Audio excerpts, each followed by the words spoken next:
Hello everyone जय जगन्नाथ समस्त को नमस्कार समस्त को आज सुंदर वीडियो को आपण मान को स्वागत करुच्ची।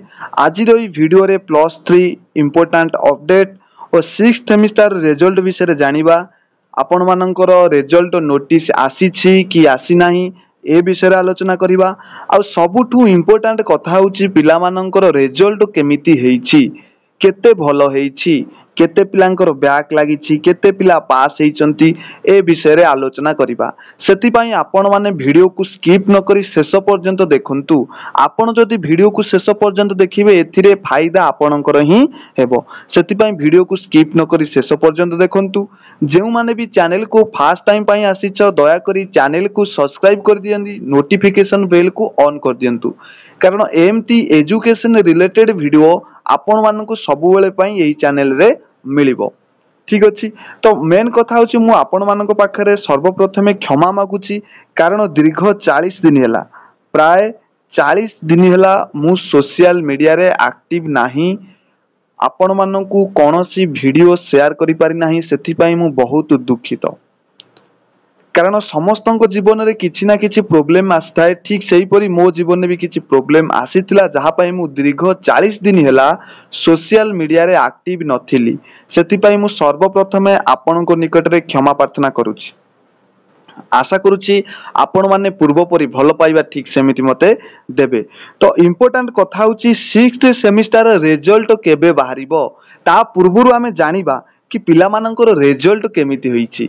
देखंतु पिला माने तुमरो खाता देखा सरीची, वर्तमान सार माने खाता देखिकिरी आपण माने जानिछंती वर्तमान इलेक्शन समय सार माने वर्तमान इलेक्शन ड्यूटी रे पड़ी जाइछन। तुम खाता देखा पिला माने ऑलरेडी 6th सेमिस्टर रो खाता देखा पिला माने ऑलरेडी तुमरो सरी जाइछि, एटा कन्फर्म हो जाओ तुमरो खाता देखा सरी जाइछि।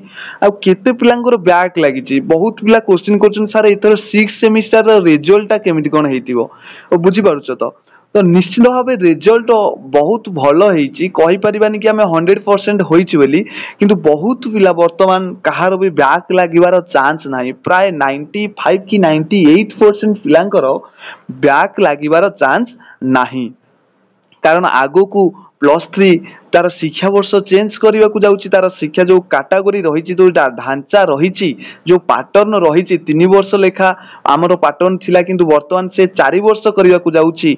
तो सेति पई से सब पिला को आगे काढी दबो। तो बहुत सारा पिला मानकर जो क्वेश्चन थिला कि सर पिला माने रिजल्ट केमिति हेतिबो, तो निश्चित भावे 100% देखो लेखिकी दउची 100% रिजल्ट एथरो भलो हेतिबो, बुझी पारछ। द्वितीय कथा आउ गोटे देखो पिला माने खाता देखि आसला परे जो सार मानकर मत रही, मु सेही मत को आपन को कहउछि। सेकंड कथा कोन ना इलेक्शन भी आसीछि, इलेक्शन पई सब सार मान को कुहा जाइतला, कारण रिजल्ट ता केबे भी बाहरी पारे, इलेक्शन पूर्वरु भी बाहरी जाइथांता, बुझी पारछ तो कहि होई पार नथांता। सेति पई सार मान को भी कुहा जाइतला पिला मान को रिजल्ट ता जेमति कोन ना भलो करिवो, रिजल्ट ता भलो कले इलेक्शन ऊपर तार इंपैक्ट ता भी भलो आसीबो। तो सेति पई आपण माने जमा भी चिंता करंतु नाही, केही भी रिजल्ट को नै कि ओरिड होंतु नाही, समस्त को रिजल्ट भलो हेबो। जेउ माने भी डाउट रथिले कि सर हमर +3 6 सेमिस्टर रे बैक लागि जिवो, आमे सीपेट पई प्रिपेयर होबो कि नाही, तो देखो पिला माने 100% प्रिपेयर हो। बैक लागिबार चांस 1% रु भी कम, मु कोइ भी 0.5%, बुझी पारछ। तो बैक लागिबार चांस होउची तुमानक पई बहुत कम, बुझी पारछ।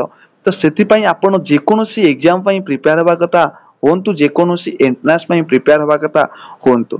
आउ जो मोस्ट इंपोर्टेंट कथा रहिला कि जो पिला माने कहउचंती इग्नोर अप्लाई करिया पई कि सर हमें अप्लाई कर देउथिबो, किंतु हो नथिबो, रिजल्ट बाहर नथिबो। देखो पिला माने रज पूर्वरु तमरो 14th बुझी पारछ 15 पाखापाखि 15 जून पाखापाखि बा 15 जून आउ 15 रु 20 दिन भितर मैक्सिमम, बुझी पारछ मैक्सिमम डेट दोची 15 रु 20 दिन भितर। आउ बुझी पारछ 15 रु 20 दिन बा जून 15 किबा 20 भितर तुमरो 100% रिजल्ट बाहरी आस्तिबो, बुझी पारछ।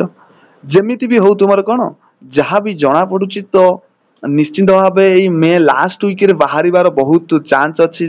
आई थिंक कि 1-2 आडक भी बाहरी पारे, जदि 1-2 भितर न बाहरुची तो निश्चित भावे जून 15 रु 20 ଭିତରେ ତୁମର 6th ସେମିଷ୍ଟାର ରେଜଲ୍ଟ କୁ ସେମାନେ ଅପଡେଟ୍ କରିଦେବେ। ଖାତା ଦେଖା ସରିଛି, ଖାଲି ଇଲେକ୍ସନ ମାହୋଲଟା ଶାନ୍ତ ହବ। ଇଲେକ୍ସନ ମାହୋଲଟା ସରିଯିବ ମାନେ ତୁମର ରେଜଲ୍ଟଟାକୁ ପବ୍ଲିଶ କରି ଦିଆଯିବ। ବୁଝିପାରୁଛ? ଆଶା କରୁଛି ଇନଫର୍ମେସନଟି ଆପଣଙ୍କୁ ବହୁତ ଭଲ ଲାଗିଥିବ। ଯଦି ଭଲ ଲାଗିଥିବ ଭିଡ଼ିଓକୁ ପ୍ଲିଜ ଲାଇକ୍ କରିବେ, ଚ୍ୟାନେଲକୁ ସବସ୍କ୍ରାଇବ କରି ଅନ୍ୟ ପିଲାମାନଙ୍କ ପାଖକୁ ବି ସେୟାର କରିବେ। ଜୟ ଜଗନ୍ନାଥ।